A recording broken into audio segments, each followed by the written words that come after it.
Well, Dalton, welcome to the big leagues first and foremost. Just to have this opportunity and knowing that it comes not just with weather coming up for a player that's injured, with some runway. You're the backup catcher for the Los Angeles Dodgers. What does that just mean to you, and how excited are you? Pretty excited. Obviously, any person's going to be excited in this situation. Obviously, I think the biggest thing is just get around these guys and be as comfortable as possible.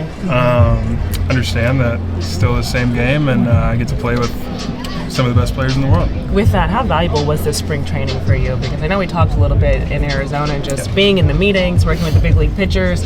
How do you think that's prepared you for this next step?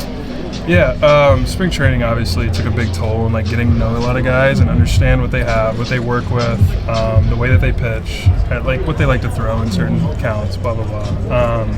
For me, I think it's some of the rehab assignments, getting to catch some of these guys. Kershaw as of recently, Evan a little earlier in the year, seeing Kopech go about his work here recently. It's pretty cool. I get to know these guys a little better and understand the way that they work on a mound, and I think that's pretty satisfying as a catcher. When and how did you find out the news? It was a different one for sure. It was about 1 a.m. last night. I was almost asleep. I was about to put my phone down, set my alarm, and I got a call from our manager. The manager beat around the bush for a minute, and then he got to the news and basically hey, you need to start packing. Got straight to packing, and it was a quick turnaround. Is that what you're expecting when the phone rings at 1 in the morning? I was just hoping it wasn't my family. I was just hoping it wasn't anything serious. You get a call in the middle of the night, you kind of freak out at first. It's all right, who's calling me right now? But once I saw it was my manager, it was we have a good relationship. So I was thinking it was almost like he knew I was awake. He just wanted to talk. But no, it ended up being some of the best news I've ever heard. How much family's going to be in attendance?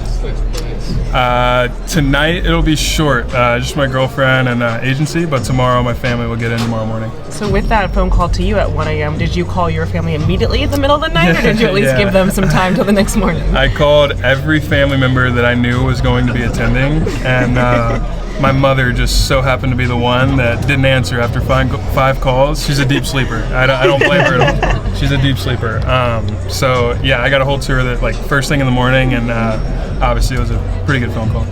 With how well you played last year and the way you've played to start this season, how much did you have to fight against being impatient for your opportunity? Yeah, I feel like we've talked about this a couple times, and it's you just understand who you're with. You understand the situation. You understand not really who you're competing against. I mean, I get to play with these guys now.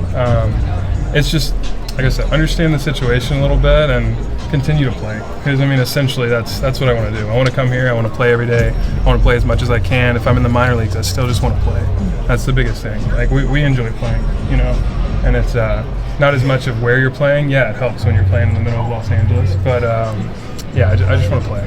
They talked about kind of trying to balance. Obviously, you're not going to probably play every day here, but all the behind-the-scenes stuff you could get. How do you kind of view that? Do you feel okay with Yeah, it's once again, you look at who I'm surrounded by, and it's some of the best baseball players to learn from. And me personally, I think I can take in information pretty well, and so I think it's going to be very beneficial, regardless of how much playing time. That's up to me to show up, play, help the team win. How do you think you'll handle, at least initially, not starting as much as you're used to? Do you think that'll be a change in routine, or? It'll be different. It'll be different, but like I said, it's I'm the rookie. I'm the young guy. That's my job, and essentially, if I show up here every day and I play 3 days a week, if I can help the team win those other 3 or 4 days, it's pretty special, and you're pretty valuable for a team like this. How much did you kind of learn, like you said, in spring and just with some of the rehabbing guys? What are the things you learned from being around them, and that you're excited to kind of get to experience back there every day as you're going through rapid meetings, that sort of thing? Yeah, meeting with Kershaw back in OKC, it's how do you Clayton Kershaw? But that was pretty eye-opening. Yeah, it was eye-opening for me. It's he understands the game the same way I do in some senses, and obviously he's seen 17 more years of Major League Baseball than I have. So I got to learn plenty from those 4 or 5 innings of work. How beneficial were some of those mock game planning meetings that guys did in spring training, and how similar do you feel like that's going to be to what you're kind of getting into here and what you've kind of experienced already in this short time? I think they were very beneficial as far as like finding my process. I think that's the best way to put it. Game planning can be very overwhelming at times. Some people can take it too literal. Some people can be very to the point with it. And it's for me, like just finding that happy medium of making sure I know every little detail that I need to in that game, in that moment. I think those meetings really help. In the minors, they moved you around, whether it was the outfield, sometimes playing at first a bit. Is there something more just rewarding to you, though, just to make it now to the big league level as a catcher at your true position? Yeah, absolutely. It's a boost of confidence for sure. It shows you that they believe in your skill, and I think that's pretty special. Coming from an organization, having a guy like Will behind the plate every day.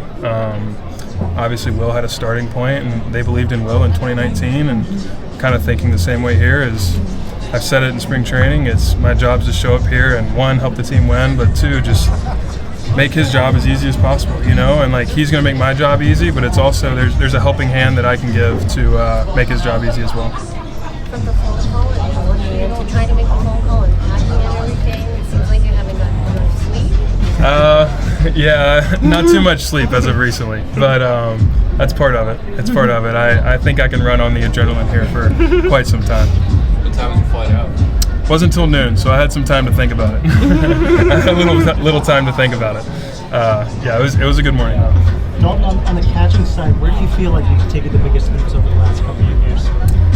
I would for sure say one being game planning, two just being like I've always had this good relationship process with pitchers, understanding the way that they operate, the way that they tick, and I think I just I take that and run with it. So for me, it was more just refining the small things like receiving, trusting my arm, trusting the throws, and take the physical aspect out of it. I think the biggest thing is just getting to know the pitcher as much as possible, and like we said earlier, I think I did a lot of that in spring training and obviously the rehab sessions here recently.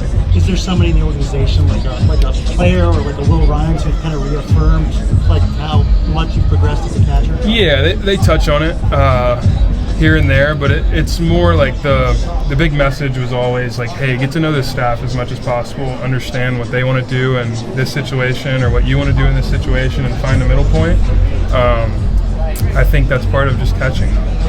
It's there wasn't really anything in particular that they pointed out physically that they really wanted to refine, but over time, it just one thing took care of another.